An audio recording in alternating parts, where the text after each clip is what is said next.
The greatest power you possess is your ability to choose. Join Lowe's Moore as he reveals how you can begin to maximize that power by exploring yourself on the deepest levels and committing to making lasting and positive changes. Get ready to achieve breakthroughs that will lead to accelerated growth and transformation, because you are now tuned in to The Blueprint. Why they actions contradict the lamb. I'm fellowshipping when I'm with the fam. That's more relations. That's forming a Good evening. This is Lowe's Moore, and you are on the Blueprint podcast. And man, I'm really excited to be back, man. This the last 2 weeks. Let me just say this: going from all the shows are great. I mean, the individuals that I interview, my guests, have been awesome, man. Everybody has a story, and when people go on to become successful, right, in spite of their story, it's just it's just us getting to know people. We assume, like I've had a number of celebrity guests, and I've had a number of guests we consider ordinary guests, but yet in their own sphere of influence, they're popular. They may be celebrities in their own sphere, and you just don't know them. So they come on the show, and we try to get to know every individual, so that you'll get to know them, and it's just been exciting getting to know people, getting to connect with people. I think one of the most powerful things that we could do in life is build relationships. I'm a relationship guy, from all the individuals I grew up with, all the individuals at the Boys and Girls Club, high school, college. I just recently got a call earlier today. My coach who recruited me at West Virginia University, Coach Jim Amick, was in the hospital, and he wasn't trying to eat. He's struggling, but his mind is alert, and so his sons call me. Either call me to kind of encourage him, and we have a special bond and a special connection. And I just love Coach, and I'm glad he's on antibiotics right now. I'm just glad he's doing better, and I'm looking forward. I didn't get a chance to talk to him today, but I'm hopefully look forward to talking to him later this evening or maybe tomorrow. So get well, Coach, so I can have a conversation with you. But yeah, it's just so important to have great connections and great relationships, and I just love it. And so I'm excited.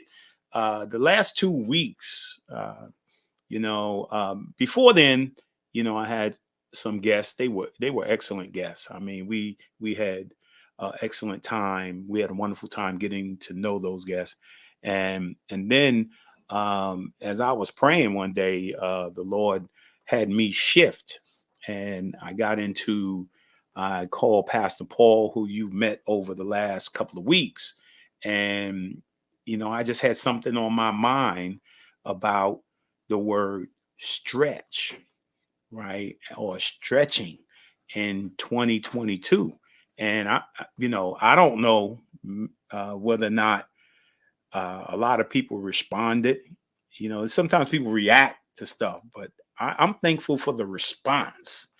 People responded, even though it was,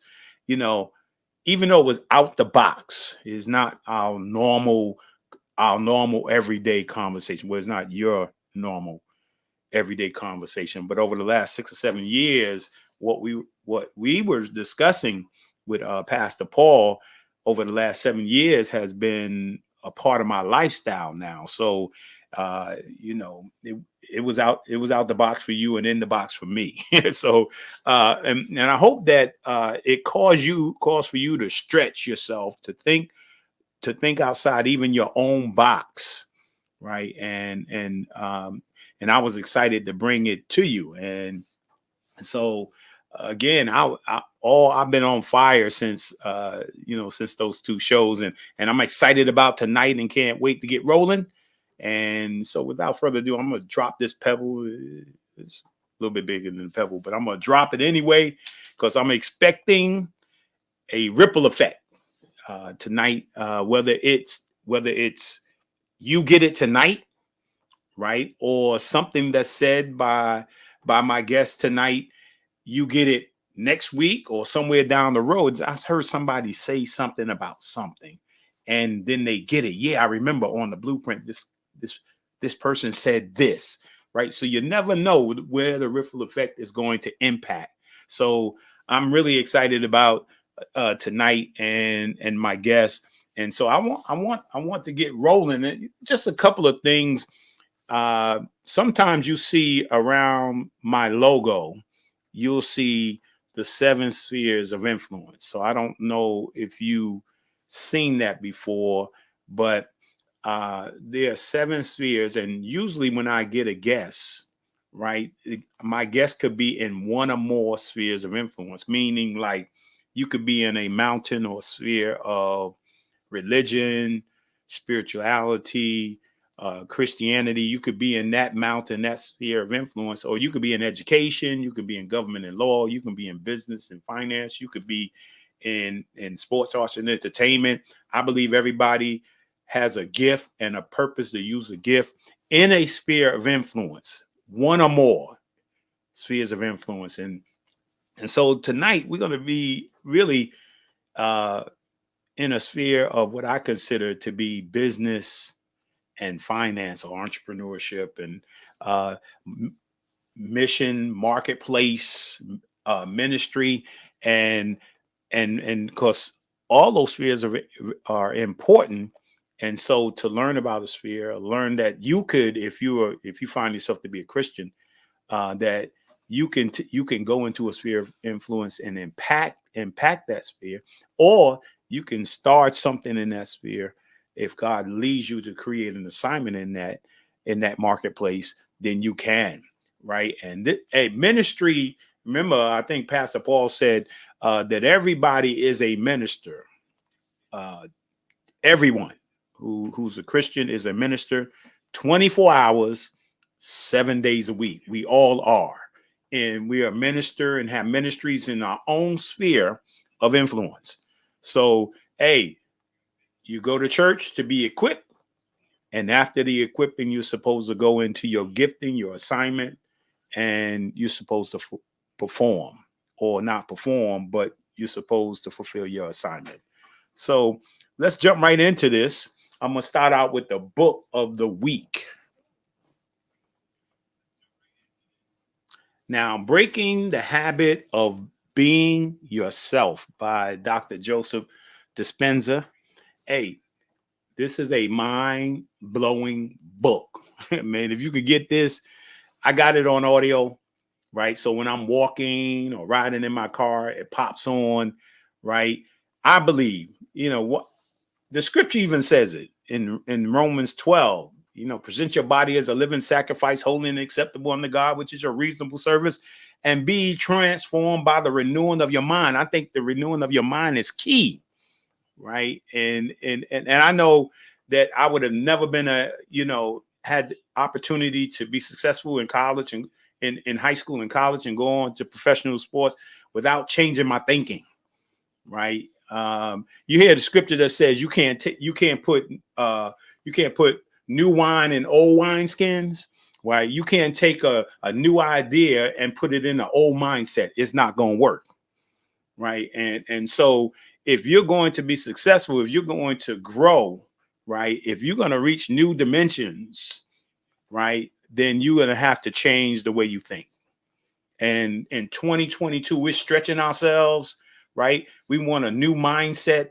We want to change the way we think, right? And here's a tool to help you do this. All these are tools to help us grow. So, and then the word of the week, I like that little fella right there. Thoughts, right? The power of thoughts. If you're renewing your mind, you got to control your thoughts.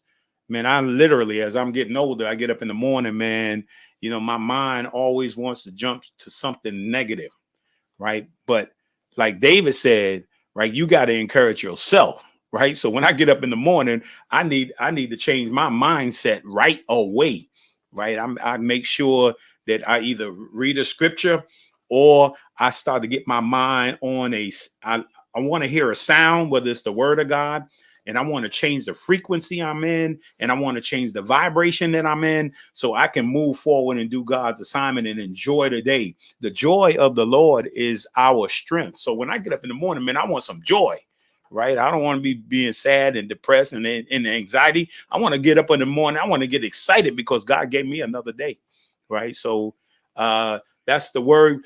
Be careful. We have so many thoughts in a day, right? But the thing is, we need to think about what we're thinking about, right? And that's important if you're going to be successful. And if you're going to get through this pandemic, right, you got to change the way you think, right? So thoughts are very important. Keep an eye on your thoughts, right? That's a very powerful, powerful word. And then this week's Hill and Pierce Harper affirmation or quote, right, is my thoughts create my reality, and I am the master of my thoughts, right?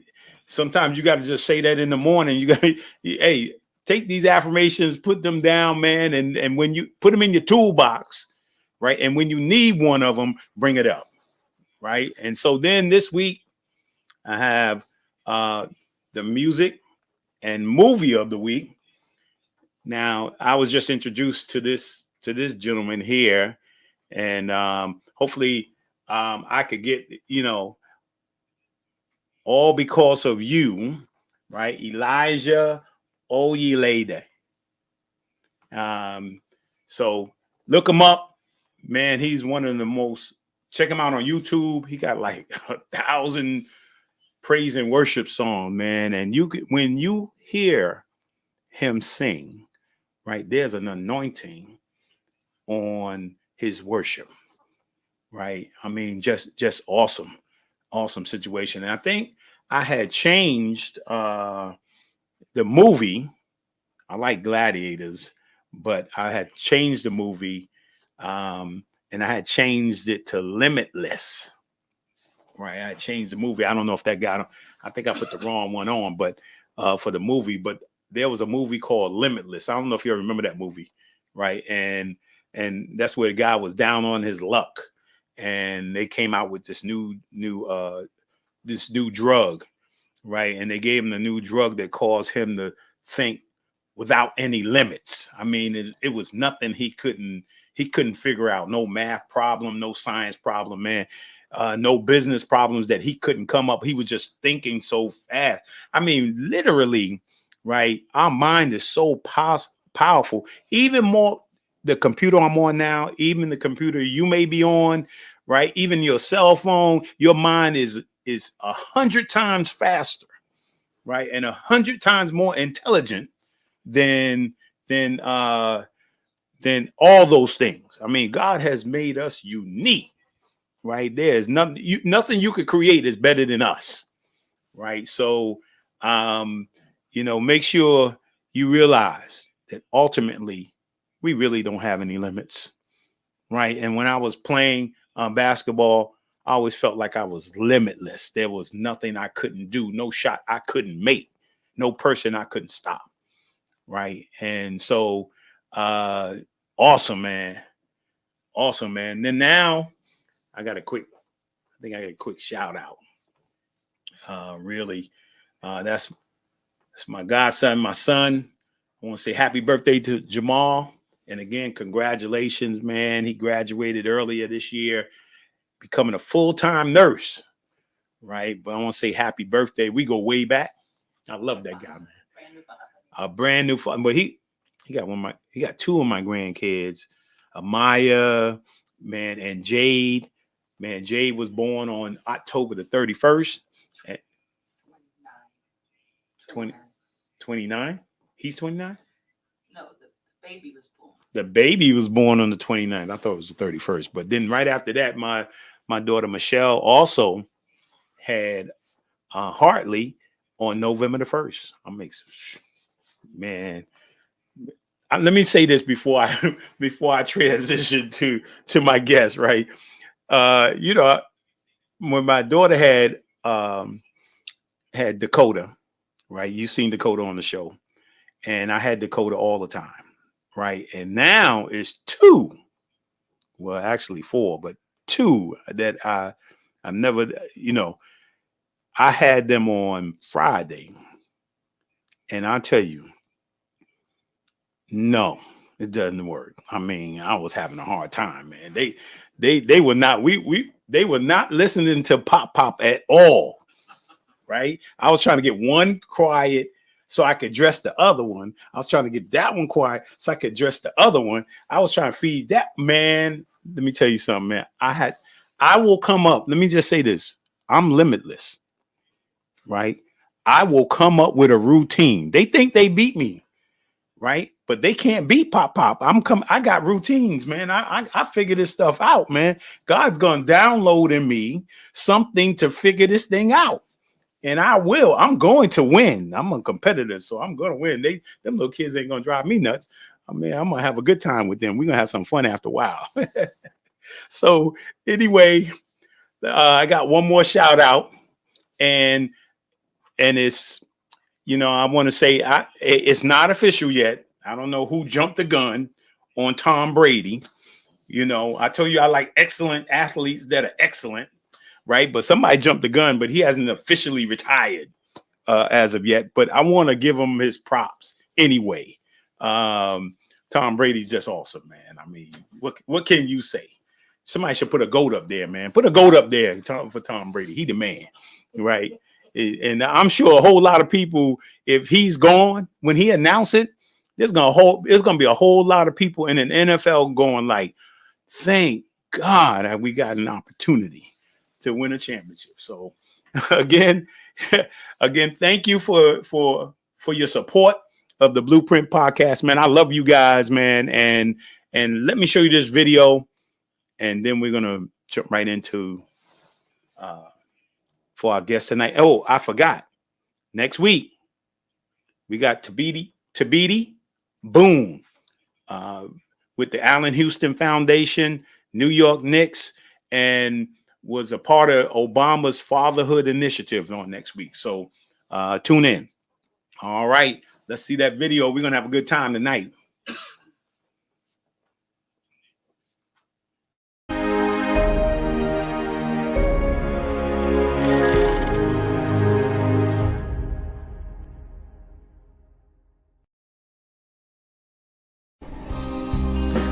Hi, my name is Philip Reid, and I am the President and CEO of Phoenix National Business Group. Today, I'm going to give a presentation as to what my company does, what we stand for, and what we are about. Phoenix National Business Group is an online marketing, media, and production company that produces websites, professional social media platforms, and online video productions for companies, places of worship, and entrepreneurs.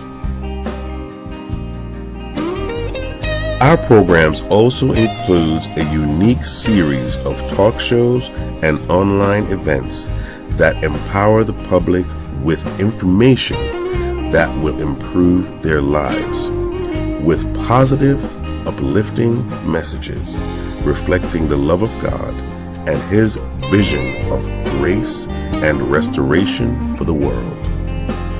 We have and are pulling together a network of entrepreneurs and leaders that seek to change the world with the fundamental belief that without hope, dreams die.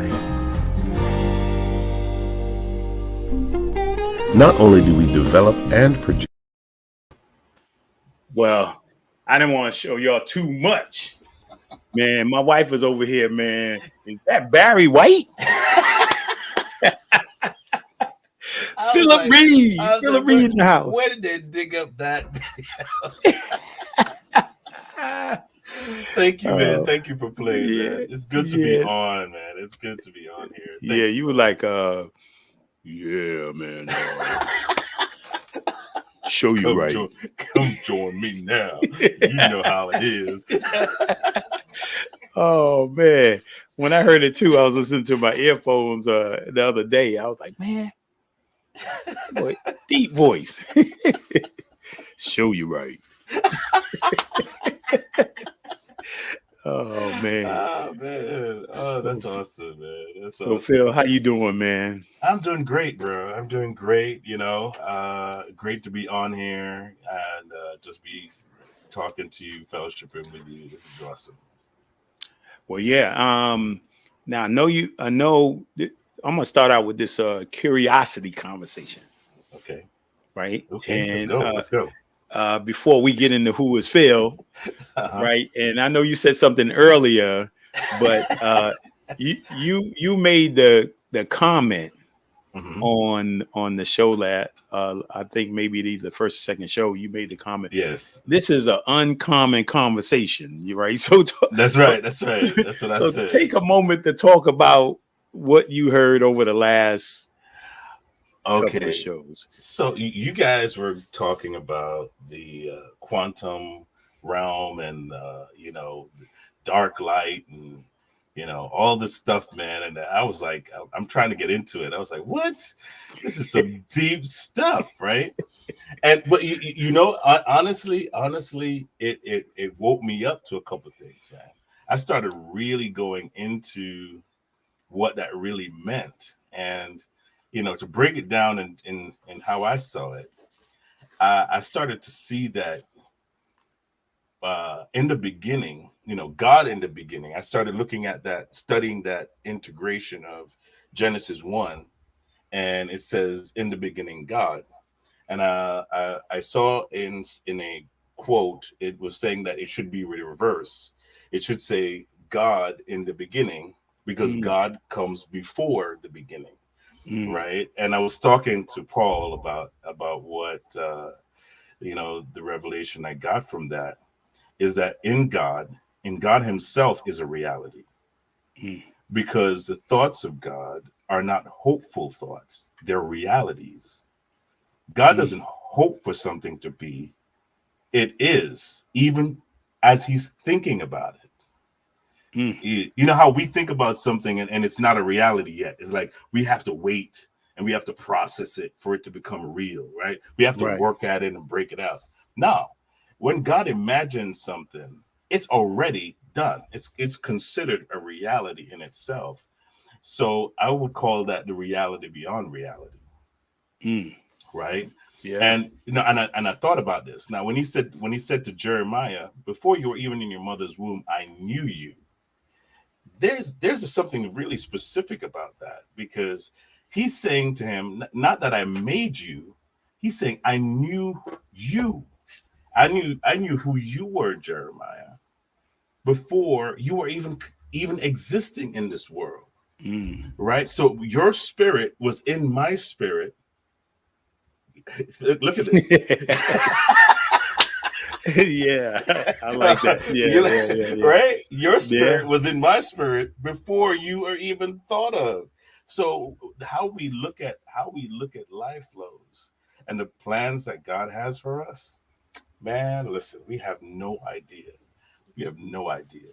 Yeah. That's an awesome revelation, man. And I don't know if you thought about this, but when God created Adam, right?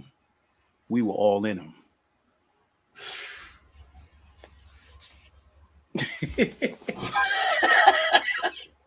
Oh man, you got with Eve and sowed a seed. That continues to flourish.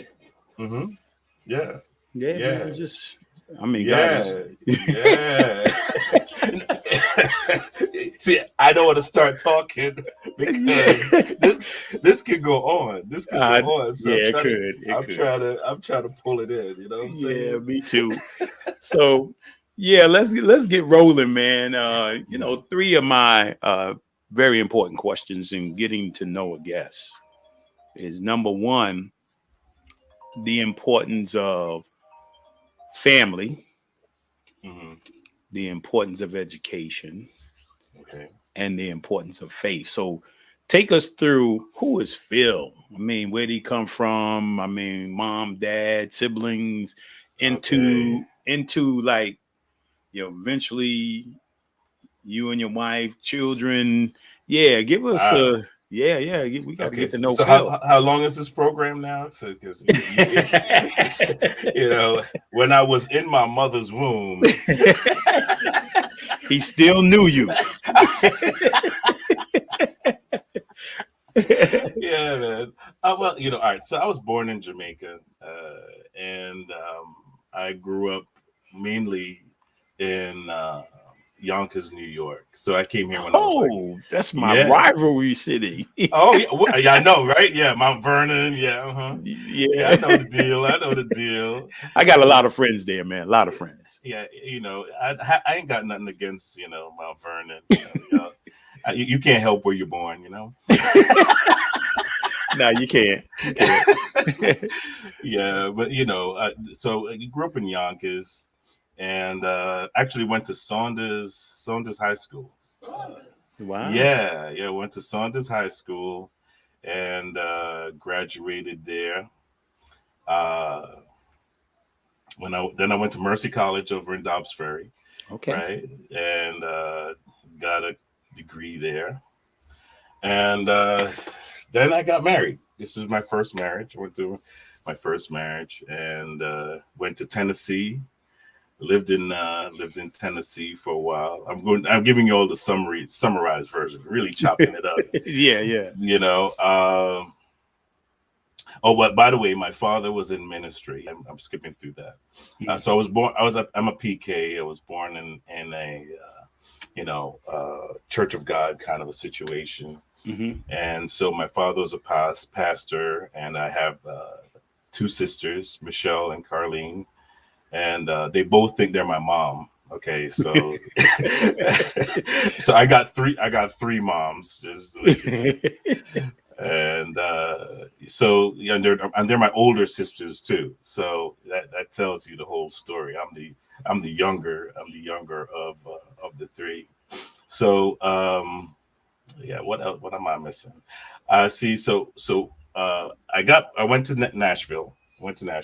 Mm-hmm. And I was pursuing the music industry at that time, right? Trying So to that get means you into can music. sing like Barry White. Yeah, man, I could sing a little bit. And and then it was just something I was like focusing on, and and then that didn't work out. So I just started getting into more of the sales and business world. I started selling real estate. I did real estate for about 4 years in Nashville, and then I started pursuing car sales. I think I've sold almost everything under the sun there. Once you get into sales, you just start selling everything. So I went into car sales, and that was like for about a couple of years.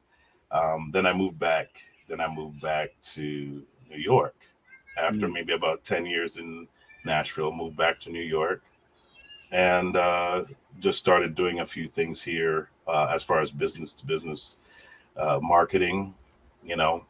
My major in school was business marketing. Okay. And when I went to Saunders, I majored in graphic communications. So Okay. this is how I'm painting a picture about how everything kind of like came to this culmination right now. Mm-hmm. While I was in high school, I'm bouncing around, but while I was in high school, that's when I met Paul. Paul Sherrill, yeah. Paul Sherrill, yeah. I Mm-hmm. met Paul Sherrill in what was it? 19. Don't tell your age. Yeah. I know, right? I just saw Paul on there. Paul old, man. In the 1990s. I'm putting it in that bracket. I met him in the 1990s. And man, it's been a trip. I mean, I learned a lot from him. So he's been really a staple in my life, And Right. so that was more of a transitioning point for me. after meeting him, because that's the first time I ever went on a mission trip. And I'll tell you more about that later. But that was a peak transitional point in my life. But to continue, after I came back to New York and I did the business thing, and I transitioned over into starting what's called Phoenix National Business Group. I started in like 2009, right? And at first, it developed as a just kind of like a marketing business. I just was doing some things online, building a website. And Lowe's, let me tell you something. I didn't even know what I was doing. I will be honest with you. I came up with an idea. I went to a seminar and the guy was talking about, being your own boss and starting your own business. And I got fired up and I was like, yeah, I want to be my own boss. I want to start my own business. I said, what kind of business do you want to be in? I don't know yet. I don't know what I want to do. I just want to be an entrepreneur, man. I just want to do something on my own. So I went to the registrar's office in downtown White Plains. And I was like, yeah, I want to start a business. I want to call it Phoenix National Business Group. And so I started it there. And I went online and I bought a video camera, right? And I started learning. I was like, yeah, I'm going to start making videos and doing online stuff. And, based on everything I learned, I was trying to pull everything together and just make things happen. And it was a long journey, man. I was tripping over myself and just trying to get things together. And I was all over the place, right? And I met this guy named Perry, and we met at a networking event. I went to this networking event, and he sat me down, man. And this is the power of just kind of like really pouring into that next generation. He sat me down and he said, "So, what's your business about?" And I said, "Well, I do this and I do that and I do this and I do." And he's like, "Whoa, okay." He said, "What's your business about? What do you do?" And it made me think. That's when I really started to analyze, what is my business going to be about? What are people going to remember it? What are people going to remember my business for? And so I feel like that's when I transitioned into being a real business, because before I had no definition. I had a name, but I had no definition as to what my business was about. And so I started writing my business plan down. And I remember you talked about when you're making a plan, you got to write it down. So I started writing out my plan. I started writing out what I wanted to look like, where I want to go with it. And slowly but surely, it started to develop. I started gaining clients. After that short coaching period, I started gaining clients and I started becoming a legitimate business. But I was still working. I was still, I worked at Nordstrom at one point, and then I was doing the whole retail sales thing. Sales. Yeah, sales. I was selling everything, man. And long story short, I was about to quit. This is like right before the pandemic. I was about to quit. I was like, man, I think it's time for me to just kind of focus in and just find some career that I want to do. And I was throwing out the trash, and the Spirit of God in me just said, try again, man. Do this again. Do it the way you wrote it down, not the way just kind of like you just kind of like settled it. And I said, okay, you know what? I'm going to do that. I'm going to call a couple friends. We're going to put our minds together and we're going to start developing this. And Lowe's, I tell you, that was the best thing I could have ever done. That was the best thing I could ever have done. We started networking together, a group of friends and I, because everybody was looking for a way for their business to survive, right? Mm-hmm. And so we started building this platform. I purchased a platform on Roku and Amazon, and we started doing our own programming and also on the social media platforms. And we started doing our own podcasting on these platforms. And that's really where we are today. We have reached people all over the world, man. I mean, it's no longer Phoenix National, it's more like Phoenix International. Mm. And we're getting responses from people in Kenya. I had a young man in Kenya reach out to me, and he was like, "Man, I want to network with you." We have people reaching out from different parts of the world, India, just different parts of the world, different parts of the U.S. I have partners now out of Texas and Florida and all these different states, and it's just been a blessing to see that this vision is really starting to take some root and starting to grow. Well, yeah, let me throw right in there because if you guys were listening to Paul and I over the last couple of weeks, you heard me bring it up, and Paul kind of talked about it. Was quantum entanglement, Hmm. right? And you know, you just made a quantum entanglement statement, right? When you Yeah, first said, I got together with some friends, yeah.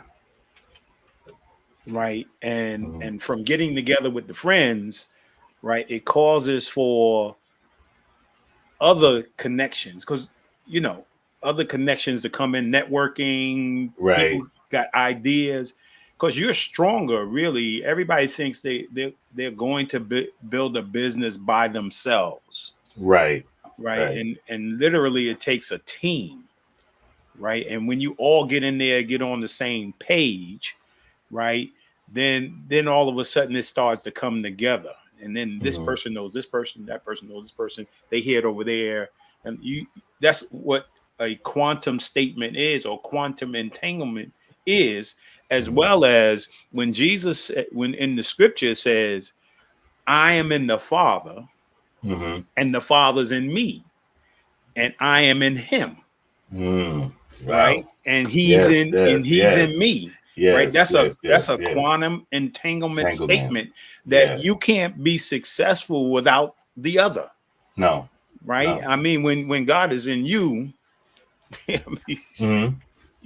and Yeah. everybody else is in him, Hmm. right? You're gonna be blessed to be a blessing.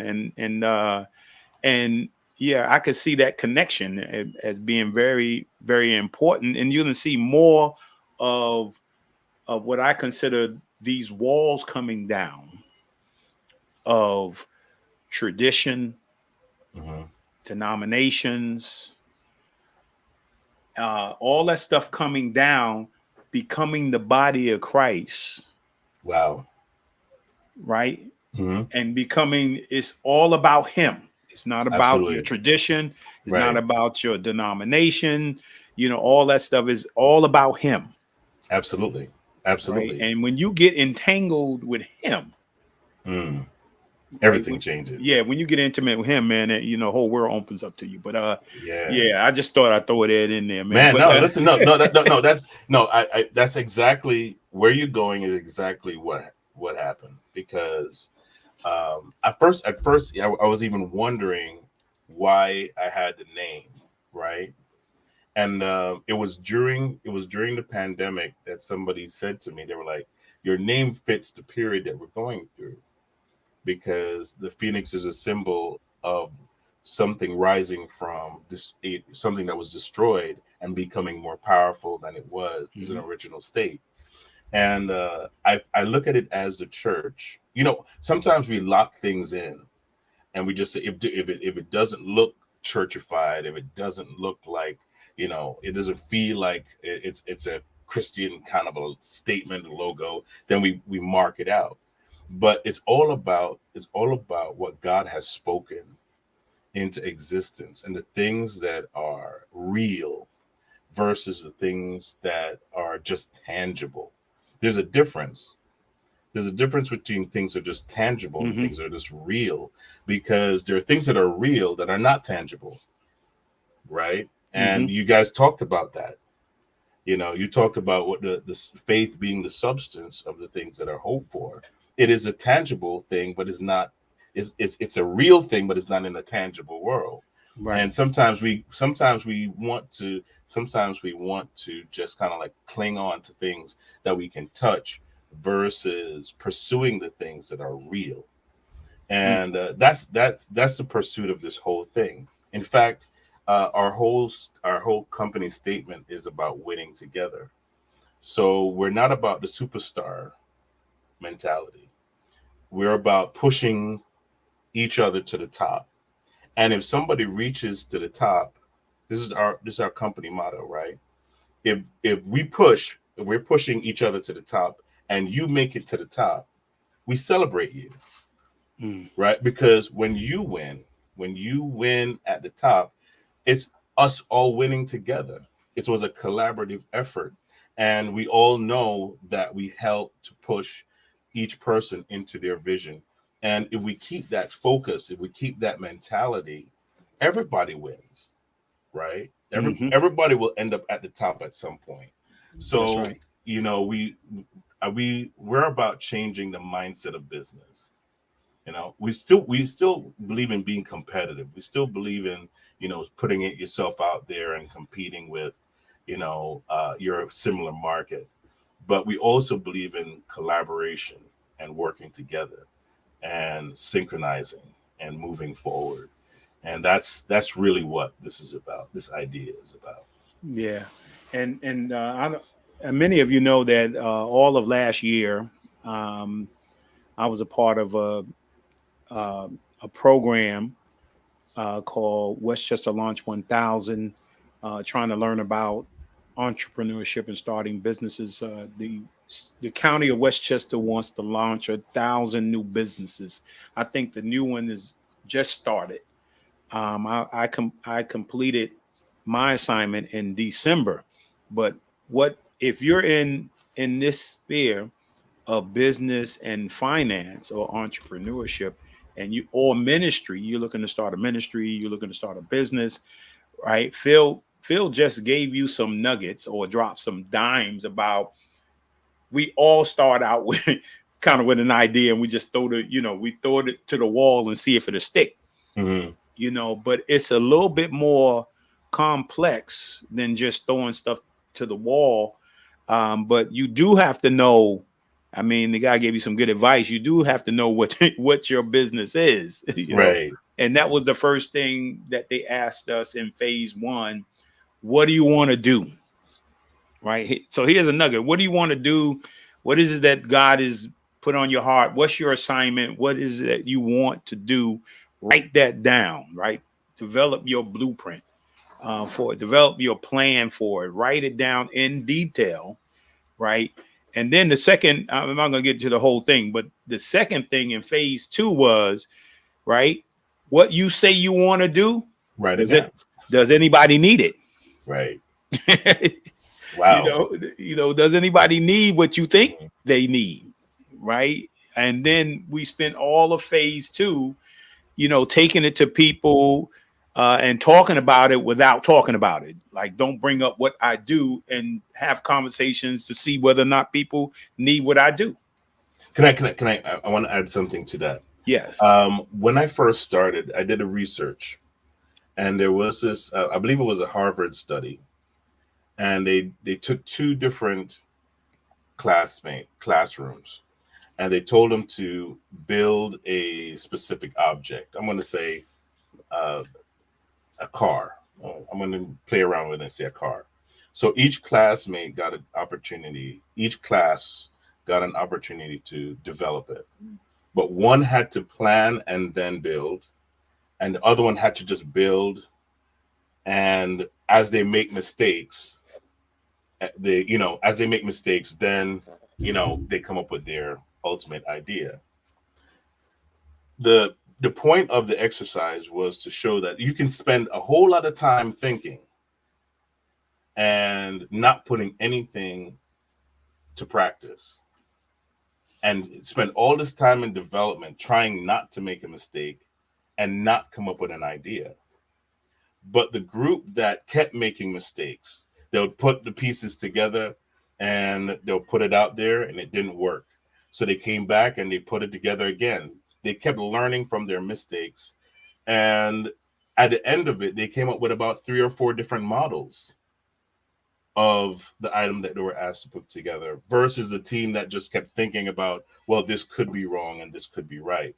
I say that to say that sometimes we overthink our ideas as well, right? Sometimes you're only going to know that it works if you build it, right? And once you build it, you'll start to learn the area that works versus the area that doesn't work. You could think that something is the perfect burger. You want to open a restaurant, and you love eating this burger. You love all the stuff you've put in it, but you put it in market, and 90% of the market hates that whole flavor. You the only one. Right. That's true. You know? It's your burger. It's your burger. It's your burger. So sometimes you can just put it out. You take your idea, you put it together, and even in the smallest concept, and you test it out. Test it out with family members. Test it out with, communities. Bring a group of friends over. Test it out and see how, just in your circle, how they respond to your idea. That's your litmus test. That's Right. That's you kind of gauging how the market would somewhat respond to you. And if 80% of your friends are like, yeah, or if you start getting if you start getting those like kind of like compliments, like, yeah, man, it's all right, it's good. It you have to kind of gauge it based on the response you get. Well, yeah, I was criticized all the way through until I completed the project. I mean, everybody kept asking, well, why this? Why did he do that? Why you? There's a lot of people doing what you do. Right. Why do they want you? I mean, so exactly. And the other thing is when you say you got to try and keep working on it, because when you look at people like Albert Einstein, yes, and you look at all the failures, or you look at how many times Walt Disney failed before he came up with the mouse, and became successful. He had other products, he had other animation characters out there, but they didn't stick. No. But I think the good point is that you said earlier, and this is for all of us, is that you have to write it down. I mean, scripturally it says, write the vision, make it plain, line upon line, and precept upon precept. I mean, yeah, you're creating a vision, you're creating a blueprint. So yeah, and so that's awesome. That's awesome. I don't know if you're out there and you're looking, to start a ministry, or you're looking to start a business. I mean, here's some good nuggets, to hopefully you're writing it down. So, but one of my points, Lowe's, was don't be afraid to fail. Don't be afraid to make a mistake, right? And I think most people stop at there. They figure if they make a mistake or if they fail at something, that's the end of it. It's over, right? But you just begun. I mean, I don't know your journey as becoming a ball player, but I'm sure you didn't start as a professional. I certainly didn't. That took some developing. I mean, you had some idea as to what you wanted to do, but you made some mistakes. You messed up. You recover. You messed up. You recover, and then you become who you are. Everything is a process.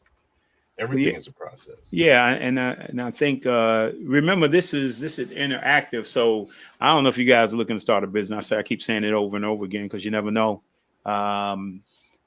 This is interactive. So if you have any questions or comments, please submit them so we can answer them for you.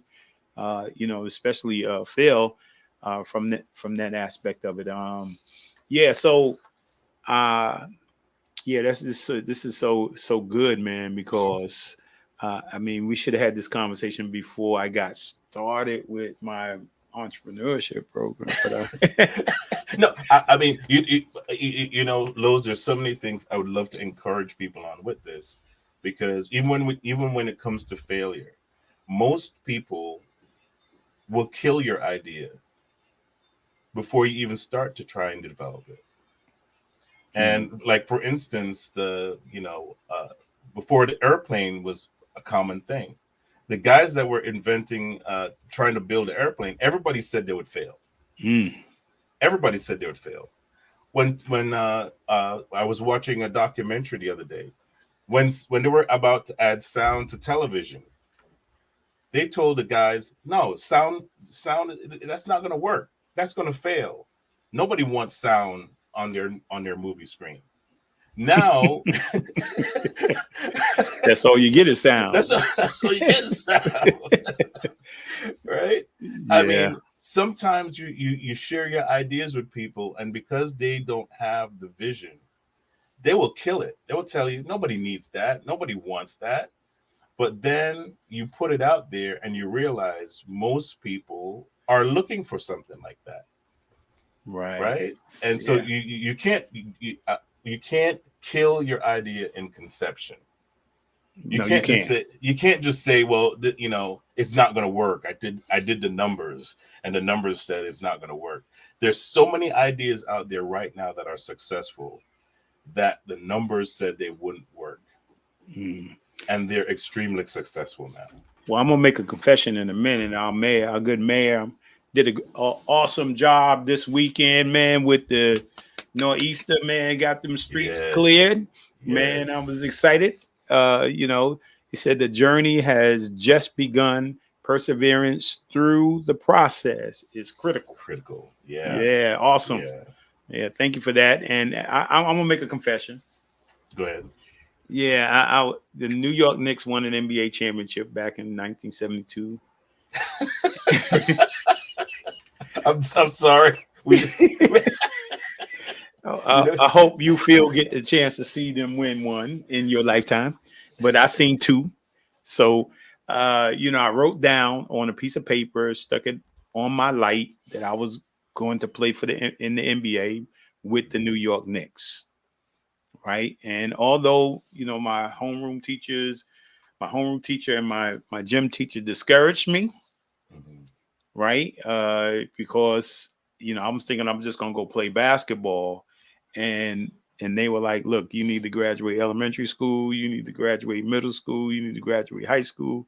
You need to go to college. And I was like, man, I'm trying to get out of school. I ain't trying to get in it. So I just want to play ball. Yeah. And then, that was discouraging, and to see whether I liked it. I liked playing, or did I love it? And then the other discouraging part was that I tried out for a basketball team. I thought I was good in gym. Tried out for a basketball team. I got cut. And I have to confess. Wow. I quit. I was like, I'm not going back to get cut again. That's it. Throw in the towel. Yeah. If one of my friends hadn't encouraged me to get up and go to another boys and girls club, I don't know if I would ever play. So Phil is absolutely right, man. Don't be discouraged when it doesn't work out right away. Yeah. Sometimes you got to believe in you a little bit more than everybody else does. Yeah. Well, once I got started, nobody can say anything to me once I got started. Yeah. See, because all you need to win is one game. Yeah. That's true. It. All you need to win is one game. And the next thing you know, nobody can tell you nothing. I mean, not in the sense that you can't learn nothing, but in the sense that you have gained a level of confidence that you can execute, that you can complete the task, right? And all you can do is get better from there and learn from someone else. Well, yeah, my wife got a question up here. It says, what was the hardest part about starting your own business? And now that you have, how have you maintained through the pandemic? Okay, that's a very good question. And I thank you for that. The hardest part is starting. Really, it is. It's really just about sitting down and getting beyond the mental blockage, and your own, even your own limitations, setting up your own. People set up their own limitations, and I love how you were talking about mindset, because it starts there, right? An entrepreneur does not have a normal mindset. Mm. Their mindset is not, I'm going to wait for a paycheck next week, right? It's your business. If it rises or if it falls, it's on you. So your mindset has to be that tiger mindset. Like, is going to this thing is going to be an awesome thing. And he who plans is good. What's that statement is? He who Fails to plans to plan. who He fails to who plan plans plans to to fail, fail. Yeah. right? Hmm. He who fails to plan plans to fail. So Hmm. you have to really sit down and really write down your plan. If you don't know how to do that, there is Google. I learned half my stuff off of YouTube. YouTube University, I call it. So you could you could go on YouTube. There are several, YouTube channels out there now that you could jump on that will give you the tools you need to start your business, to write out a business plan. And once you've written it out, once you've thought it through, and you go, you get it registered, you register the name, and you get your idea out there. You start presenting it in front of people. Uh, what I had to do also was get beyond the fear of presenting my ideas for the Mm. rejection of people. People might reject my idea. People may not like my idea. You have to get to the place where you go, so what? If they don't like it, I reconfigure it, sit down, think if I talk to 10 people and 10 people don't like my idea, I sit down and I reconfigure. Is it presentation Mm. or is it the idea itself? Right? Because you could have an incredible cake. You could be able to make an incredible tasting cake, but because you just throw it together and it doesn't look delicious, nobody wants to eat it. Mm. Right? So Right. it's like, it's either you're presenting it wrong, or the product itself is right. So you got to work on both those things. Those things are two skills, two particular platforms that you need to work on to make your product better. And you can improve on it. Just keep working at it, and eventually it will start taking flight. Well, During yeah. the Mm, go Yeah, ahead. no, no. Now the second part of the question is, during the pandemic, it's difficult. Depending on the type of business you have. If you have more of a brick and mortar type of business, right? If you have a brick and mortar type of business, it was hard, right? If you had a restaurant, you have a product that is, you're expecting people to come into your restaurant or into your location. When they shut everything down and nothing was even being delivered at one point, it was Hmm. really hard to keep that kind of a business going. And my heart really went out to restaurants in that time as well, because a lot of mom and pop restaurants shut down because they were surviving based on a weekly basis anyway, Mm. right? Day-to-day basis. They were just really, just trying to make it, and then the pandemic hit and it pushed them over into closing their business. So I really felt it for those business. But as of the point where you could open and do business, I feel there's a lot more room for businesses to grow. You had to kind of expand your business to the restaurants. And I'm going to stick to restaurants because I kind of like uh, I dabble in that, in the market of that. And it's like, you have to get yourself online. You have to put your product out there, put your services out there online, and say, hey, we're serving this menu. We deliver. Any restaurant that started to deliver connected with Uber Eats and any other delivery, the food delivery companies. Grubhub. Yeah. They started expanding. They started seeing where I have to put myself online in order to make myself keep my business going. So, those were some of the avenues they took, and they survived. They made it through. So, for those of you who have a business, whether it's brick and mortar or it's online, you really have to sit down and look at how your people within your industry are pivoting. And especially if you see a company that's really prospering or making it through, it doesn't hurt to mimic what they're doing. Mm-hmm. I'm sure, basically, like, if you had a team that's develop a certain strategy and it's working, everybody's looking at what that team is doing, and then they're learning from that, and even improving on that. You have to look at what your competition is doing, and also be competitive. If your mindset is not there, you're just swimming up a lake without a paddle. Well, yeah, and then also let's go into how, I mean, people probably would have transitioned, or during the pandemic, into a service like yours. I Mhm. mean, especially a number of, you said mom and pop, but there are a lot of mom and pop churches, Yeah, right? yeah, And yeah. there are a lot of churches that some churches shut down. Mhm. Some churches didn't know what to do.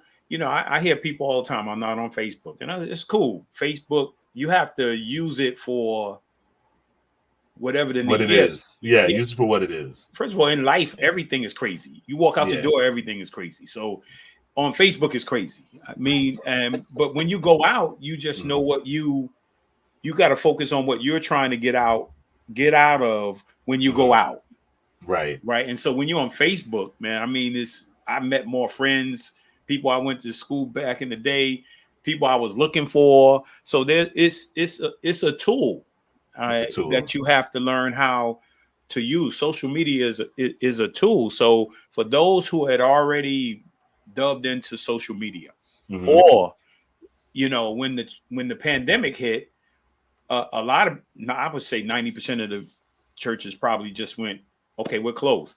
Mhm. And then some of us had to adapt, Right. and say, okay, what's this virtual thing?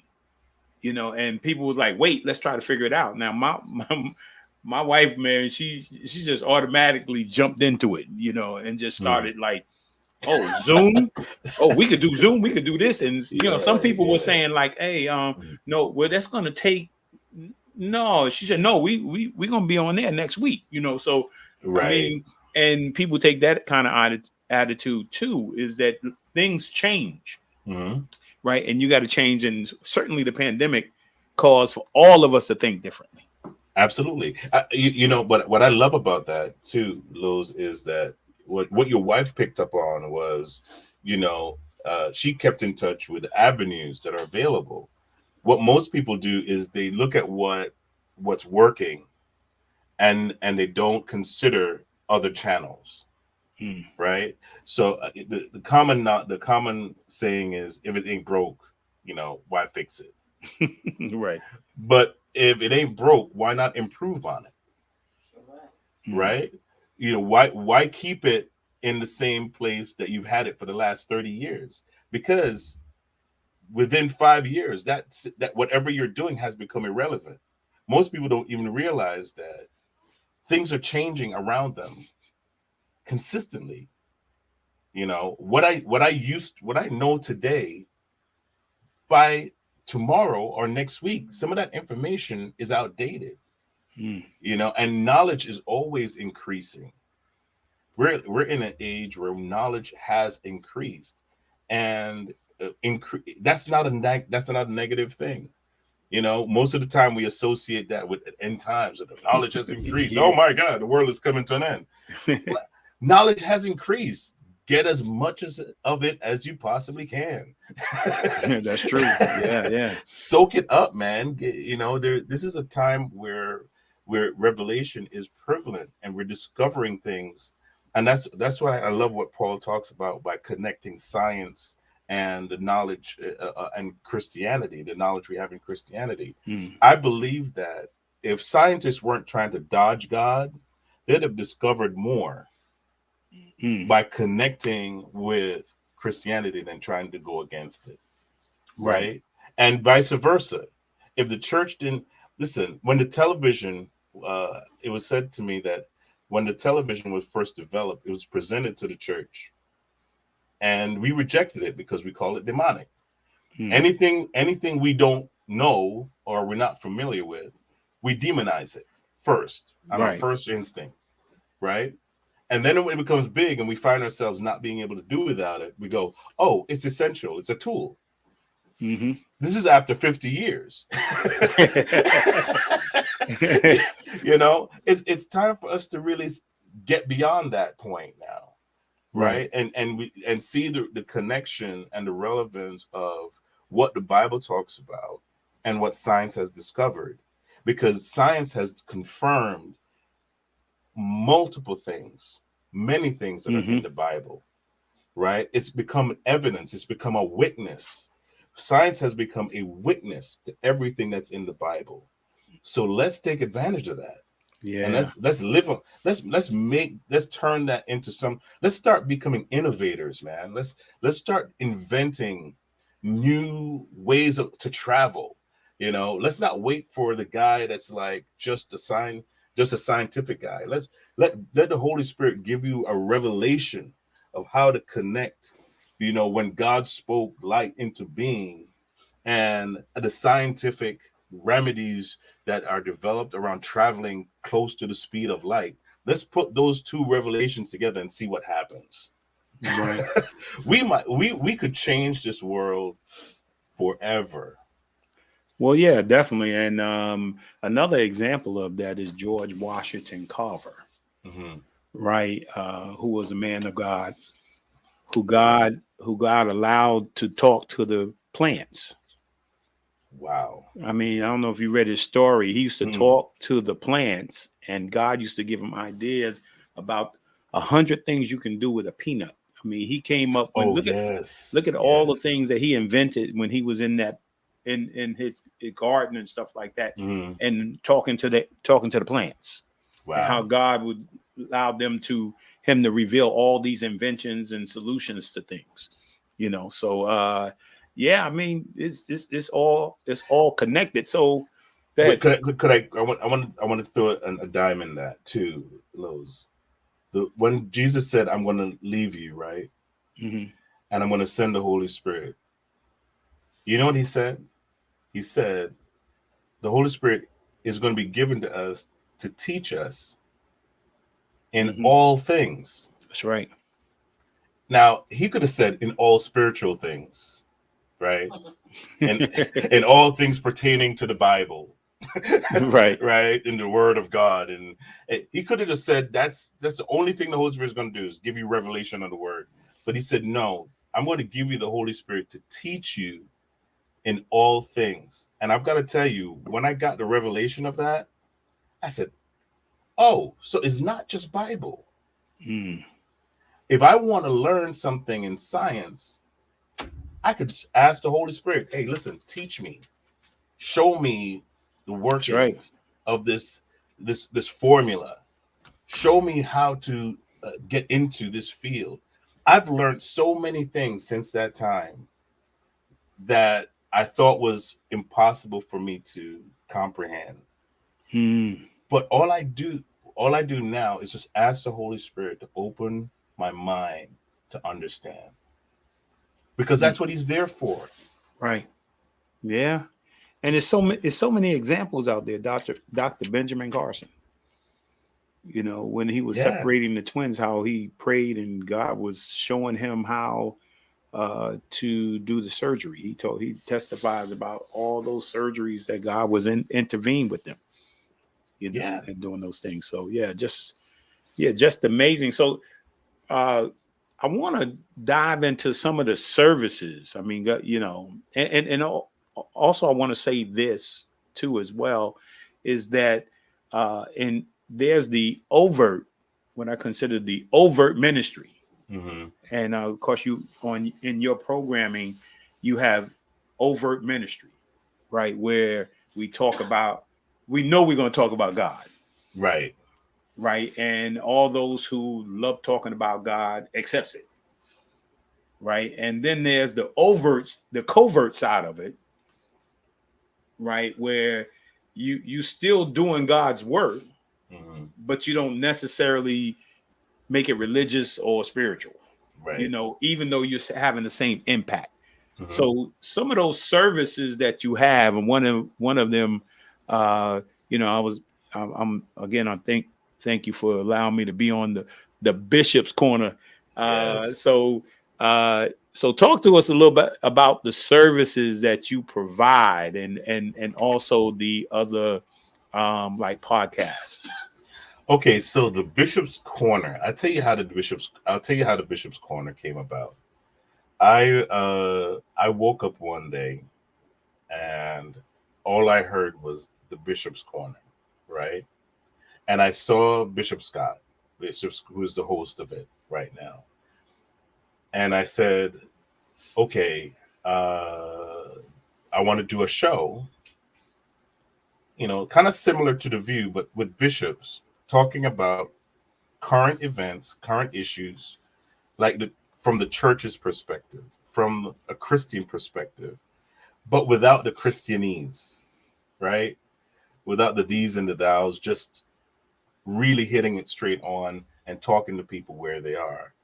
And so I called him up, and my first confirmation was when I called him up. He's a fairly busy person, So I called him up and I said, Bishop Scott, I have this idea, and I want to know what you think. He goes, man of God, let's do it. That's exactly what he said, Right. Man of God, let's do it. And then I said to him, can you bring on, maybe 3 other ministers or 4 other ministers? He goes, okay. And he called me the next week and he had a list of ministers, and we kind of got together and we did the first show, and we've been doing it ever since. But the point of that program, the point of this whole platform is for Christian release, right? Mm-hmm. But I don't want the Christian feel of we are better than them kind of a thing, or it's just about us, right? Mm-hmm. It's about us revealing who Christ is in whatever way people need him. Mm. Right. And really meeting the need of people where they are versus trying to get them where we are. Mm. Because I realized that Jesus traveled wherever he went, and he met the people where they were, not trying to get them to meet him where he is. Mm. Right. I mean, he became man to meet us where we are. We didn't Right. have to go to heaven to get to him. Right. And so we have to keep that. I believe that's the mindset that we need to have is, this is a great way. This is a great means. This is a great tool to reach people where they are and speak to them, pertaining to what they're dealing with.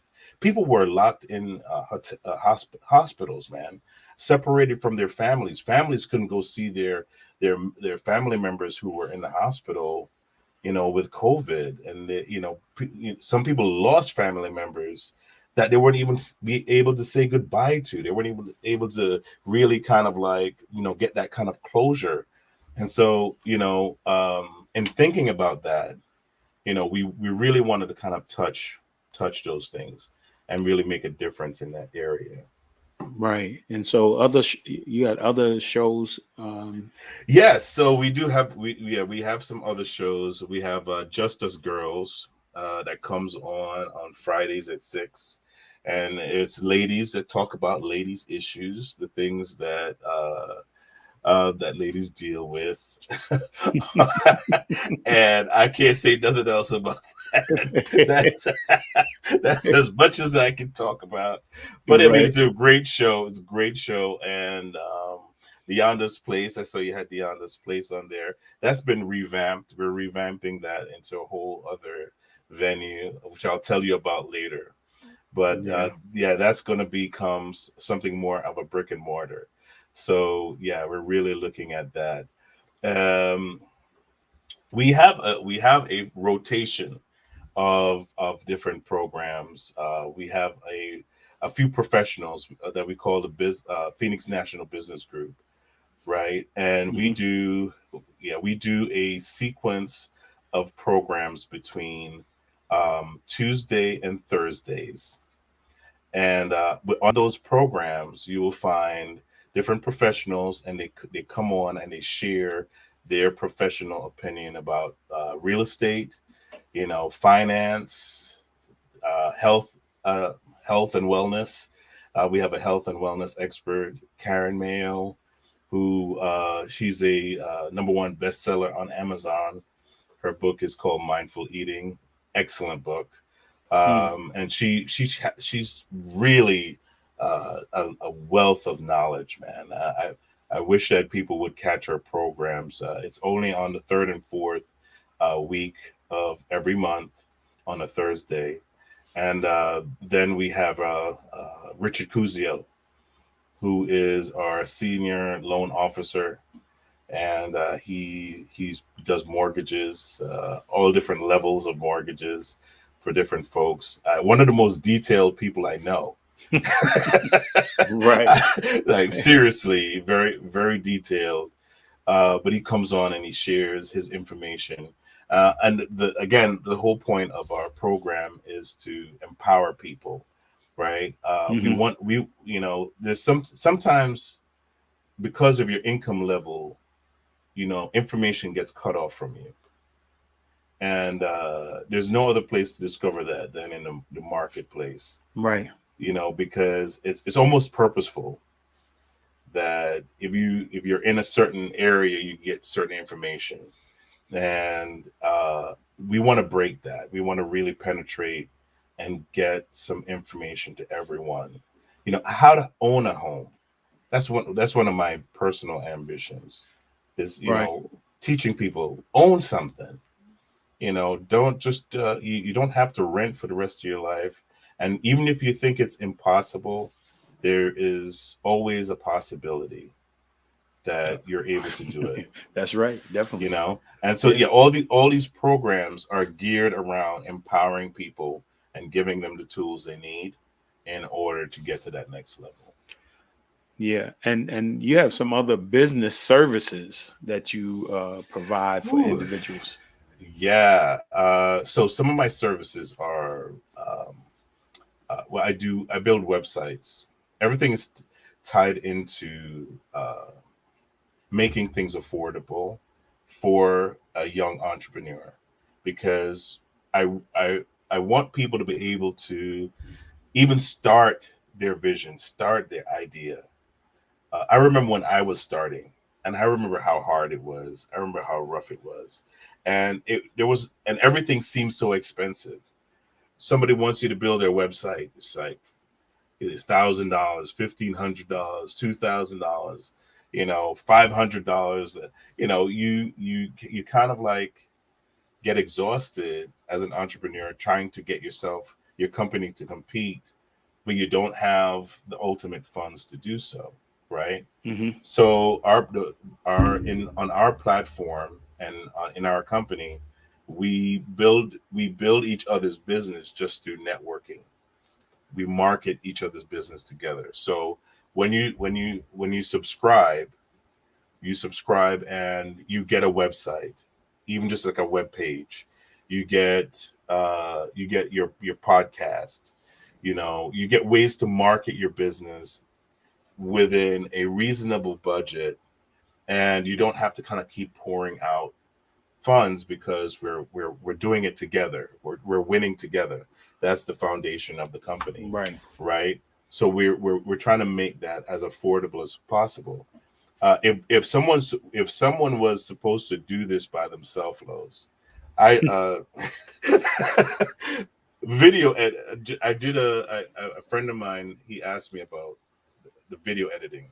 He's like, "What if I just got a video and sent it to somebody to edit and take different clips out of that video?" I said, that would be about $1,000. and he was like, what? And I said, because you don't know. I mean, if you want a quality product, and if you don't know about the field, you would think, why? That sounds very expensive. But an editor, a video editor, takes hours to filter through material, select the right section that you want to use, curtail that into a format that is marketable, right? And then present it to the public in a way that they will receive it. Right. Yeah. So now you have to, if you're gonna break down an hour video, I'm just giving you an example. If you're gonna break down an hour video, and you have to come up with different examples or samples for advertising from that one video, that's a few hours of work. That's right. Right. And so depending on the person you deal with and the quality of work that they do, they're going to charge you based on that.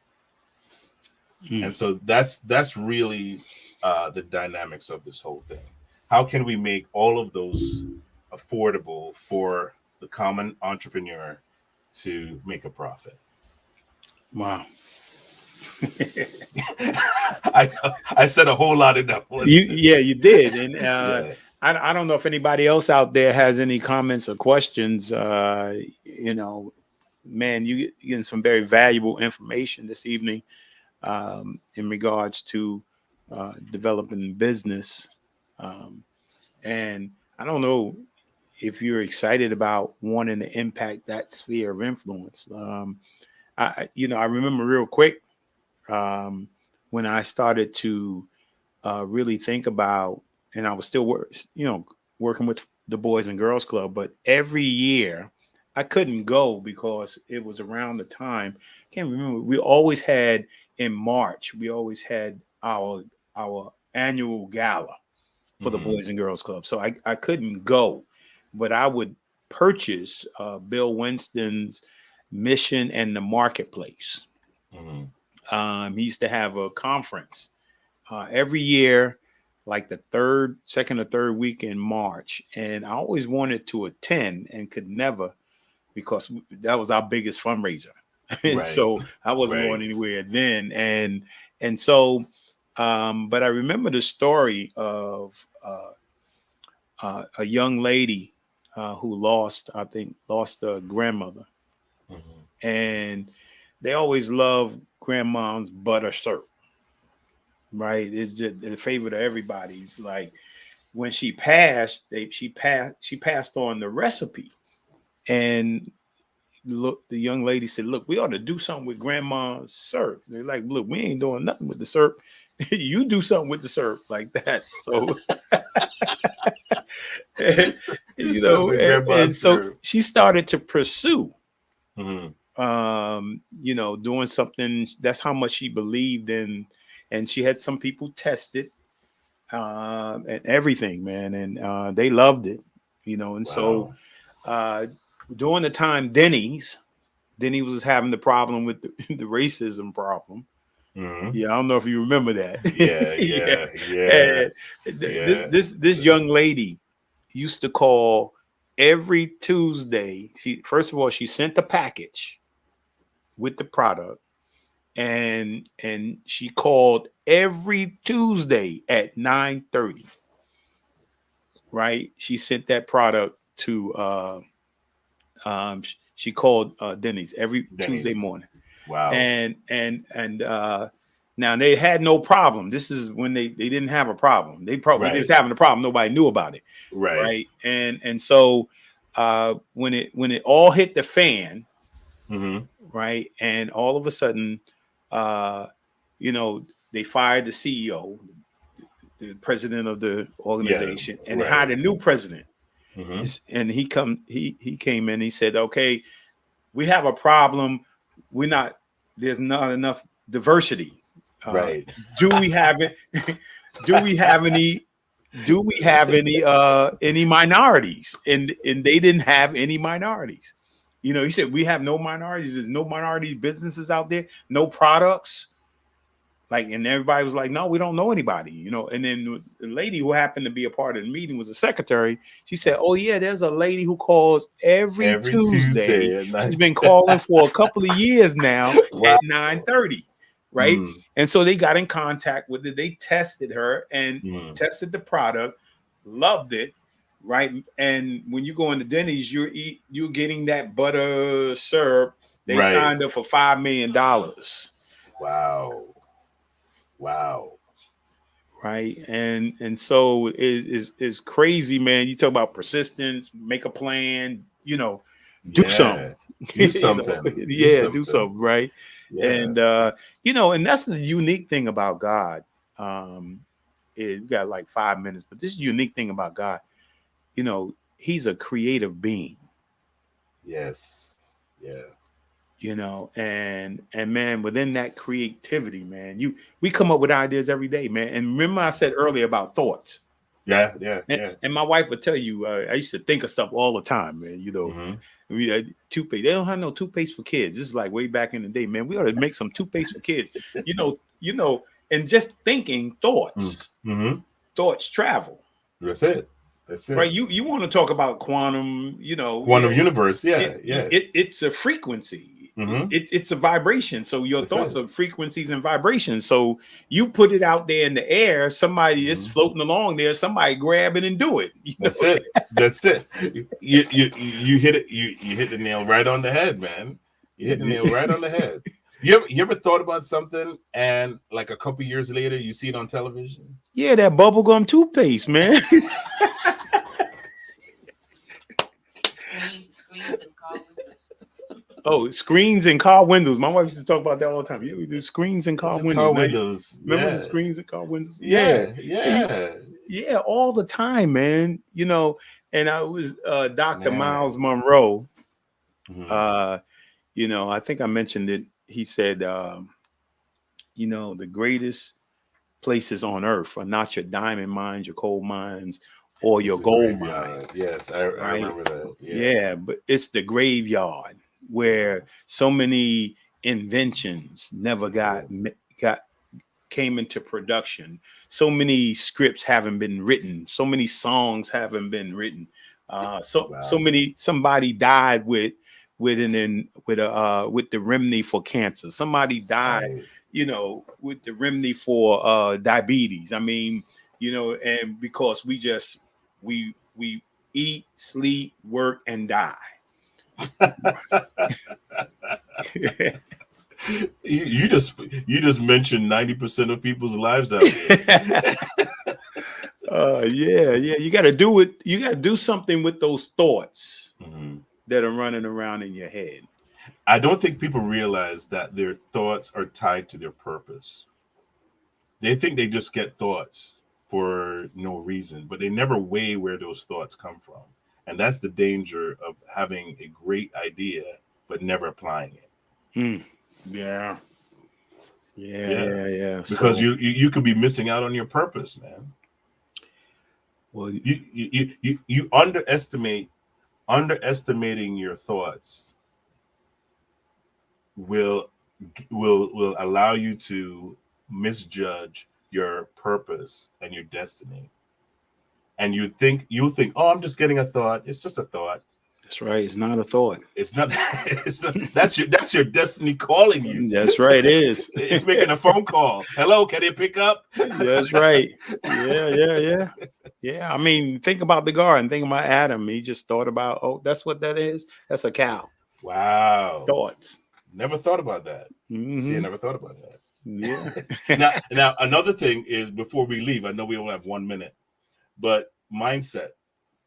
I want to put a definition out there, mindset, for people to kind of like grasp onto. Your mindset is a group of thoughts that you're living on right now. And it's cyclical. So you're constantly rehearsing these thoughts. In order to change your mindset, you got to change your cycle. And the only way you can do that is by engrafting new information into that mindset. That's awesome, man. That's why you got to read that book, man, Joe Dispenza. I I just got that book. I just got it this week. Yeah. That book is crazy. Yeah. You know, the new Can't you wait to and read you. it. You know, and I'm gonna give you before we go, I'm gonna give you at least 2 minutes, man. Because I don't want you to get in trouble tonight. I don't know if you ate already. Yeah, I'm good, You man. know, I ate. I'm good. Okay, so but you gotta say something about your wife and kids, man. Listen, I've got a beautiful wife, man, Dornell, and she's amazing. She's amazing. She's my foundation, dear, you know. And so she always keeps. I'm a very outgoing, kind of like, you know, spontaneous. You see me here, I'm like, I will go full speed ahead, man. But you know, if we don't sit down and she doesn't pull me together, I mean, it's like I don't think about certain things. I'll just keep going, and she pull me to the side and say, "Hey, you know, maybe you should slow down a little bit." And this Lowe's, every time I ignore that, I crash. Yeah, man. And then we have a little girl, and her name is Rain. She's amazing. You know, a great addition to our life. And my son Aaron, he is also a great part of our family. He's now he's going to be 23 in February. Wow. And he's still in college, so he's working hard. If he sees this, love you, Aaron. You're doing great. You're doing a great job. He's doing a great job. You know, man. Well, Phil, I'm going to throw it out there. He's an Eagle Scout. You know? Eagle Scout. Yeah, he's an Eagle Scout. Okay, so. What was his project? What was his Eagle project? His Eagle project, I think, he was supposed to gather. Man, that was so long ago. I just threw it out there, man. Yeah, I'll tell you later. Yeah, tell me later. So, man, I want to thank you, man, for taking time out your busy schedule to come on and spend some time with me, man. It's awesome, man. So it's an honor, bro. It's an honor to be here. Yeah, for sure. Yeah, it's awesome, man. So, I want to close by saying thank you. Thank everyone who supports the Blueprint Podcast, man. I want to say I love you guys, man. I hope you guys are stretching yourself in 2022, man. It's going to be an awesome year. Yes. Hey, and you know, continue to pray for those who, you know, there's a lot of people leaving this year, right? There are a lot of people going in 2022 already. You know, it's not always a bad thing, man, if you know where you're going. Right. And for those who are here, right, and as you navigate through the rest of this year, stretch yourself. I mean, you know, you heard a lot tonight, you heard a lot the last few weeks. Stretch yourself, sit down, spend some quality time with God, and find out what his assignment is for you. Jump right into it, and don't live in time, live in eternity. Right. And don't get the information, but seek God's revelation. It's more powerful. So again, I love you guys. God bless you.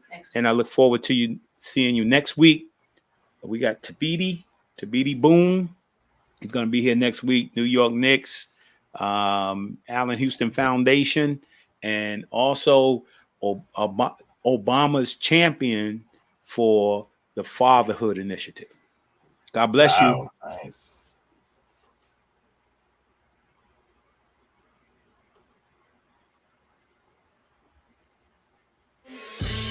We really hope you enjoyed this episode of Lowe's More, the Blueprint Podcast. Stay connected and follow us at our website, www.lowesmore.com. That's LOWESMOORE.com.